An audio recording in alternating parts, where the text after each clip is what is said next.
Assalamualaikum warahmatullahi wabarakatuh. Halo teman-teman semua, kembali lagi bersama saya Raffi di channel Razakar. Nah, di video kali ini kita akan membahas hal yang agak lebih personal teman-teman, tapi tetap objektif ya. Jadi, kita akan membahas mengenai histori harta dari capres dan cawapres kita. Serta kita juga ingin membahas mengenai komposisi harta dan hutang dari capres dan cawapres kita. Nah, kenapa kedua hal ini itu perlu diketahui? Karena financial behavior atau perilaku kita mengatur keuangan itu bisa di-track back atau diketahui dari bagaimana financial history selama 5 tahun terakhir dan juga dari rasio keuangan terutama dari harta dan utang. Jadi, bagaimana nantinya ke depannya mengatur keuangan negara itu tercermin dari bagaimana paslon-paslon ini mengatur keuangan mereka pribadi. Oke, mari kita mulai.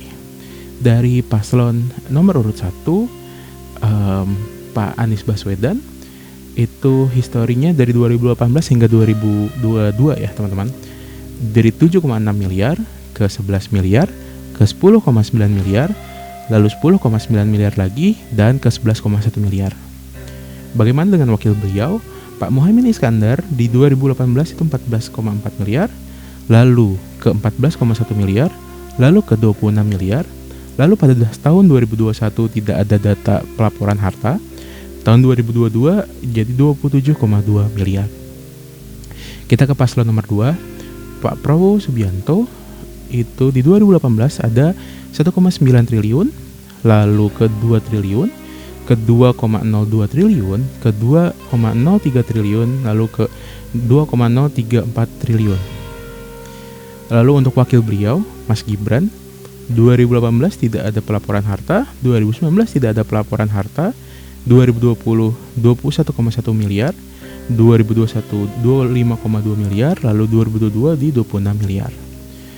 Paslon nomor 3, Pak Ganjar di 2018 6,7 miliar, lalu ke 9,9 miliar, lalu ke 10,5 miliar, lalu ke 11,7 miliar, lalu ke 13,4 miliar. Wakil beliau, Pak Mahfud, 2018 tidak ada pelaporan harta, 2019 25,8 miliar, 2020 27,1 miliar, 2021 29,6 miliar, dan 2022 di 29,5 miliar. Nah, ini semua itu didapatkan datanya dari LHKPN, teman-teman. Jadi teman-teman juga bisa langsung ngecek ke sana. Itu adalah financial history selama 5 tahun terakhir dari masing-masing pasangan. Nah, sekarang kita berbicara mengenai komposisi harta dan utang atau rasio hutang capres dan cawapres. Kita mulai dari paslon nomor 1. Pak Anies Baswedan hartanya 11,2 miliar dan utang beliau 7,5 miliar. Lalu, wakil beliau Pak Muhaimin Iskandar, hartanya 27,3 miliar dengan hutang 0 rupiah. Kita ke paslon nomor 2. Pak Prabowo Subianto, hartanya 2,34,4 miliar atau 2,034 triliun dengan utang 8 miliar. Wakil beliau, Mas Gibran, itu hartanya di 26 miliar dengan hutang 0,5 miliar atau 500 juta. Paslon nomor 3, Pak Ganjar Pranowo, hartanya di 15,4 miliar dengan hutang 0 rupiah. Lalu Pak Mahfud, wakil beliau, hartanya di 29,5 miliar dengan hutang 0 rupiah. Berdasarkan perspektif financial planning, jadi kita ada mengenai rasio utang, teman-teman, rasio utang pribadi. Di sini, Pak Ganjar Pranowo, Pak Mahfud MD, dan Pak Muhaimin Iskandar memiliki utang 0, yang artinya mereka bisa dibilang salah satu persyarat dari financial freedom. Lalu, Pak Prabowo Subianto dan Mas Gibran, keduanya mempunyai rasio utang yang sangat kecil terhadap hartanya, yang artinya ini adalah rasio utang yang sehat.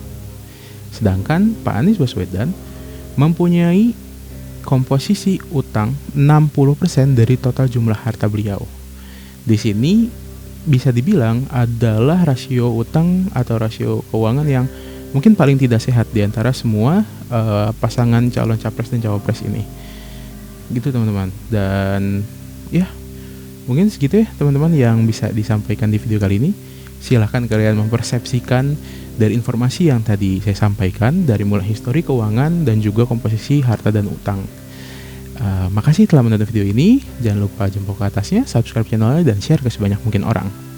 Nama saya Raffi Ahmad Razak dari Razakar. Izin pamit undur diri. Assalamualaikum warahmatullahi wabarakatuh. Sampai jumpa.